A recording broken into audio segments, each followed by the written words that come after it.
gente. Então, continuando a aula sobre funções inorgânicas, hoje eu vou falar basicamente dessas reações de neutralização. E a gente vai ver que de acordo com a característica do ácido ou da base, ou em qual proporção que elas reagem, eu tenho uma neutralização total ou parcial. Tá? Então vamos lá. Primeira coisa importante a ser dito. A gente já falou na aula passada que ácidos eles podem ionizar de forma total. Então, H2SO4 tem dois hidrogênios ionizáveis, tem dois hidrogênios que podem ser liberados na forma de H+. Se esse ácido liberar os dois hidrogênios, eu tenho a formação de um ânion SO4-2. Mas também tem a possibilidade de liberar apenas um dos hidrogênios ionizáveis. Então fica na estrutura ainda um hidrogênio e a carga do ânion vai ser -1, porque a carga do ânion é proporcional à quantidade de hidrogênios ionizáveis. Se liberou só um hidrogênio, a carga vai ser -1. Eu não falei sobre as bases que tem mais de uma hidroxila, que eu chamei de bases polihidroxiladas, mas elas também têm essa característica. Como é um composto iônico, eu não vou usar o termo ionização, né? Eu vou usar o termo dissociação. Então, eu também posso olhar para essa base e analisar que ela pode dissociar totalmente, liberando Mg2+, e as duas hidroxilas. Ou então pode liberar apenas uma das hidroxilas e ainda restar na fórmula do composto iônico uma hidroxila. A carga total desse composto MgOH ele vai ser +1, porque o magnésio ele é +2, a hidroxila é -1, no somatório total de cargas eu tenho um íon +1. Vamos lá, gente. Pensando numa neutralização total que envolve o ácido sulfúrico, então em meio aquoso, liberando 2H+ e formando SO4-2, e o hidróxido de sódio, como ele está na proporção de 1:2, eu coloquei 2 hidróxidos de sódio.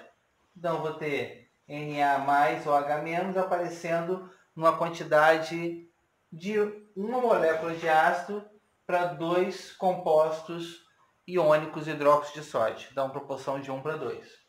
Por que essa proporção vai ser importante? Como eu tenho um ânion SO4-2, eu vou precisar de 2 cátions, de 2 sódios, para neutralizar esse ânion. Então, nessa proporção, eu tenho a formação do Na2SO4, uma neutralização total do ácido H2SO4. Tá? Então, tem a formação do sulfato de sódio. Agora, se eu pego uma reação na proporção de 1:1, então eu tenho aqui o ácido sulfúrico que libera H2SO4 em meio aquoso. E eu tenho o hidróxido de sódio, só que na proporção de um ácido para um hidróxido de sódio. Eu tenho apenas um cátion. E esse cátion não é capaz de estabilizar as duas cargas negativas. Então, para estabilizar esse composto, eu vou ter que ter um ânion -1, não um ânion -2. Como que eu obtenho um ânion -1? Continuando um próton associado ao SO4-2. Então, eu vou ter a formação do composto iônico Na+, mais o ânion HSO4-1. Então, devido à ionização parcial desse ácido, por conta dessa proporção de 1:1. Eu só tinha um cátion mais 1 para estabilizar um ânion -2. Não era possível. Então, eu formei um ânion -1 com a ionização parcial desse ácido. Tá? Então, eu tenho um sal, que é um hidrogênio sulfato de sódio. A nomenclatura desse sal é tranquilo.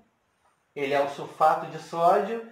E eu cito que existe um hidrogênio, que não foi ionizado pelo ácido, tá? Então eu tenho um exemplo de uma neutralização parcial.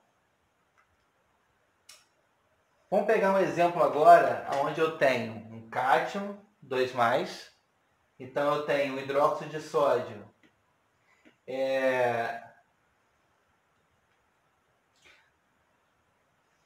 onde eu tenho um cátion 2+ e 2 hidroxilas e o HCl. Vamos lá, gente. Para neutralizar o cálcio 2+, é necessário 2 ânions. Como o meu ácido era o HCl, eu precisei de 2 íons cloro para neutralizar um cálcio 2+.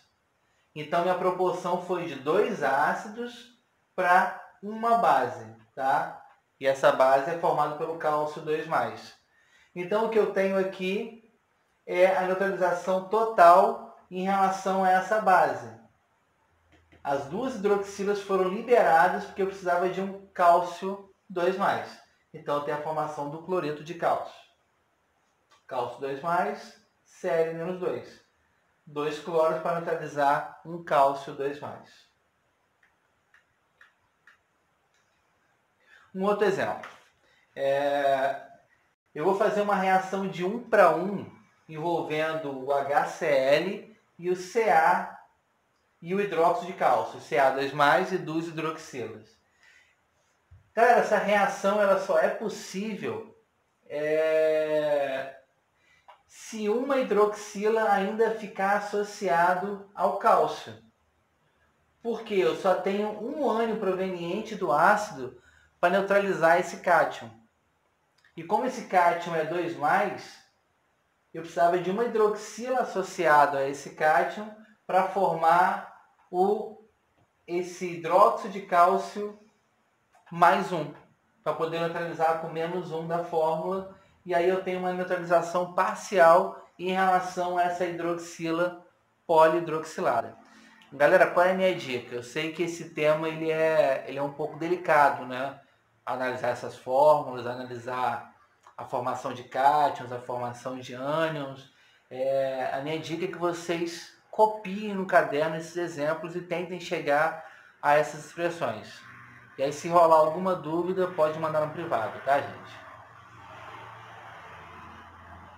Avião. Só um desabafo aqui. Vocês estão vendo, né? Cachorro late, cachorro arranha a parede, avião passa. Essa aula estou tentando gravar pela 11ª vez, mas agora vai. Exemplos de reações de ácido e base na natureza. É bacana a gente falar, porque a gente vai acabar entrando no critério de existir óxidos que têm características ácidas. Então, por exemplo, o CO2, como ele é um óxido covalente, isso é típico de óxidos covalentes, com exceção dos óxidos covalentes neutros, que é o monóxido de carbono, o óxido nitroso. Então, aqueles 3 exemplos que eu mostrei na última aula, todos os outros óxidos covalentes têm características ácidas. O que significa isso? Em meio aquoso, eles formam um ácido. Então, o ácido carbônico é um ácido natural. Naturalmente, ele existe na atmosfera. Então, eu posso falar que toda chuva ela tem uma característica ácida. Eu não vou falar sobre pH agora. A gente falou sobre pH na aula passada. Mas o Bruno vai entrar em pH novamente com vocês, tá? E acaba sendo um tema importante para a gente falar o seguinte. Tá, toda chuva tem uma característica ácida. Mas o ácido carbônico ele é um ácido fraco e ele é um ácido instável. Então, por exemplo, se eu fizer uma coleta de água de chuva, eu vou ter uma água com característica ácida. Como ele é um ácido muito pouco estável, se eu simplesmente pegar essa cisterna onde eu recolhi essa água de chuva e mexer, automaticamente eu tenho o deslocamento do equilíbrio e a liberação de CO2.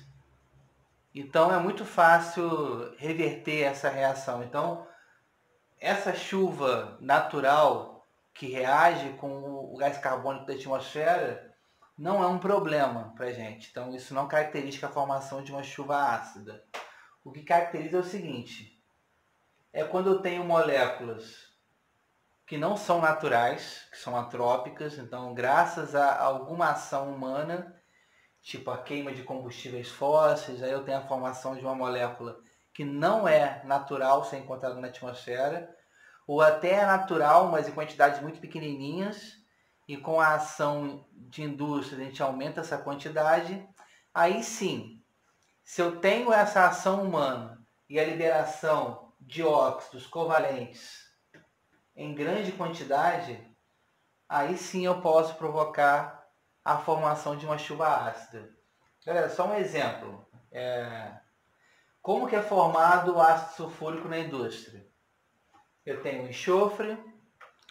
Esse enxofre ele pode ser recolhido através de alguns minerais, não importa, mas esse enxofre reagindo com oxigênio, eu tenho a formação do SO2, que é um óxido covalente, o dióxido de enxofre. Esse dióxido de enxofre reagindo com mais oxigênio, eu vou para a formação do SO3. Esse SO3 reagindo com a água tem a formação do H2SO4. Então essa é uma forma de obter o ácido sulfúrico de forma industrial. Mas também é a maneira que ocorre a formação desse ácido sulfúrico. Ó, o cachorro latindo. Também através seria explicação para a formação da chuva ácida, tá? Então o H2SO4, mesmo estando presente na chuva ácida, ele é um problema ambiental a longo prazo, porque ele vai reagir com a água em grande quantidade, então eu tenho a formação de um ácido sulfúrico na chuva muito diluído. Então é um problema que ocorre a longo prazo, tá? É bacana pegar esse gancho da formação desses ácidos a partir de óxido covalentes para falar de uma nomenclatura alternativa para esses óxidos covalentes. Vamos lá, eu tenho aqui o H2SO4, que é o ácido sulfúrico. Se eu remover uma molécula de água, se eu desidratar, eu tenho a formação do SO3, que é o trióxido de enxofre, que é um óxido. Então eu posso falar que removendo água, eu tenho a formação de uma molécula anidra, né? Eu tinha uma molécula hidratada, removi a água, eu tenho uma molécula sem água, anidra. Então, como esse cara aqui é o ácido sulfúrico, removendo água, eu posso falar que esse SO3 é um anidrido sulfúrico. Ele é o ácido sulfúrico que perdeu água, anidro, tá? Então é uma nomenclatura alternativa. Só um exemplo. O ácido carbônico. Então o CO2, olha, se eu remover a água do H2SO4, o que forma? Sobra CO2. Então eu posso falar que o CO2 ele é um anidrido carbônico. Então ou essa molécula é trióxido de enxofre, ou anidrido sulfúrico, ou ele é dióxido de carbono ou anidrido carbônico. Então, essa nomenclatura ela é reconhecida, tá?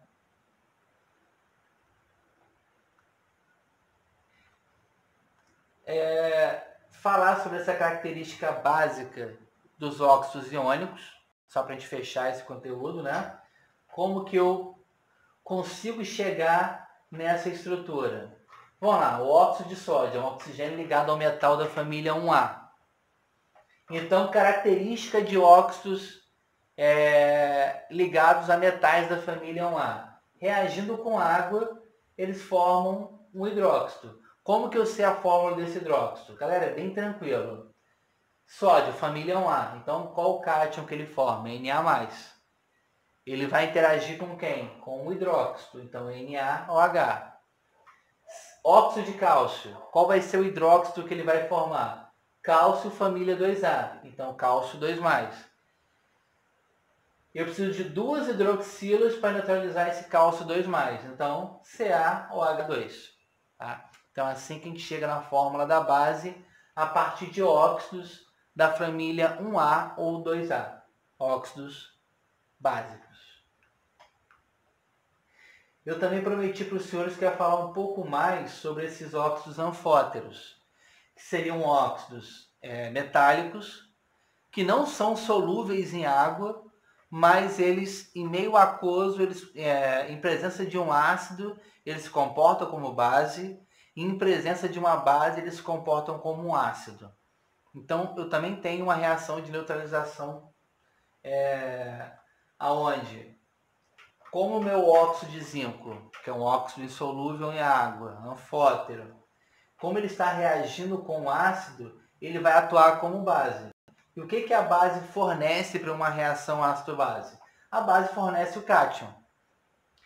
E aí é tranquilo, olha, o óxido de zinco ele tem um cátion, que é o zinco. Então o zinco 2+, vai reagir com Cl-, eu tenho o cloreto de zinco. Pronto, eu tenho a formação do sal a partir desse óxido anfótero, mais água, que é típico de uma reação entre o ácido e uma base. Um pouco mais complicado quando o meu óxido anfótero reage como uma base, porque ele vai atuar como ácido. E o que o ácido fornece? Ele fornece um ânion. E qual o ânion que eu tenho disponível? O oxigênio. Só que esse ânion não pode ser o oxigênio. Ele pode até entrar na fórmula, mas ele não pode ser o oxigênio. Então, o meu ânion ele vai ter que conter o oxigênio e o zinco. Como que eu consigo chegar nessa fórmula do ZnO2-? É só pensar o seguinte: quem é o cátion? É o zinco e ele é 2+. Como eu usei uma proporção de 2 oxigênios menos 2,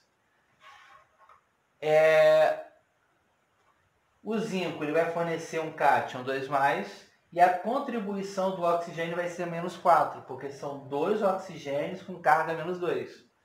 Então, no somatório de cargas, todo ZnO2 vai ser menos 2. Pronto, eu tenho um ânion formado pelo zinco e o oxigênio. Esse 2 ele é da fórmula.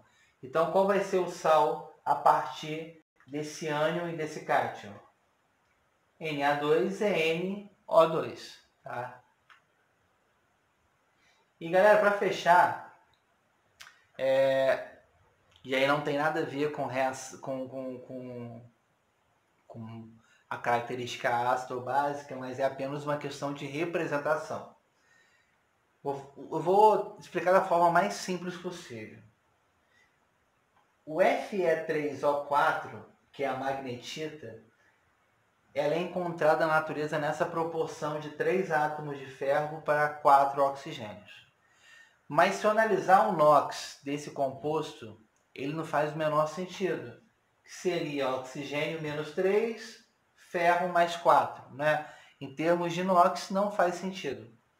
Mas o que é um óxido duplo? Eu estou representando nessa fórmula 2 possibilidades de ocorrência desse óxido. Então o ferro, como ele pode existir na forma de ferro 2+, ou ferro 3+, ele pode formar o FeO ou Fe2O3. No somatório de átomos, eu vou representar esse óxido misto com 3 átomos de ferro, um ferro do óxido ferroso e 2 ferros do óxido férrico, Fe3, e 4 ferros dos somatórios dos 2 óxidos. Então, o óxido misto nada mais é do que a representação de como esse óxido que tem mais de um NOx ele aparece na natureza. Por exemplo, na forma de magnetita. Tá? E a gente tem essa fórmula geral que é M3O4. E uma maneira de representar, de caracterizar esse óxido é falar o seguinte: são óxidos que, quando aquecidos, originam 2 outros óxidos. Porque quando eu aqueço esse mineral, eu consigo separá-los porque são compostos diferentes. Eles têm propriedades diferentes. Então não chega a ser um processo químico, mas é um processo físico. Tá? O óxido ferroso tem um ponto de fusão diferente do óxido férrico. São substâncias diferentes, então tem propriedades específicas diferentes. Então, essa magnetita, quando aquecida, eu consigo fundir e separar o FeO do Fe2SO3. Então, seria simplesmente uma representação dessas duas possibilidades. Galera, beijinho. Então, retorno a dica. Essas representações às vezes são um pouco confusas. Então, a minha dica é que vocês peguem o caderninho de vocês e passem a mão e reescrevam essas aulas de compostos inorgânicos. Beijinho, gente. A luta foi grande para gravar essa aula, mas foi. Tchau.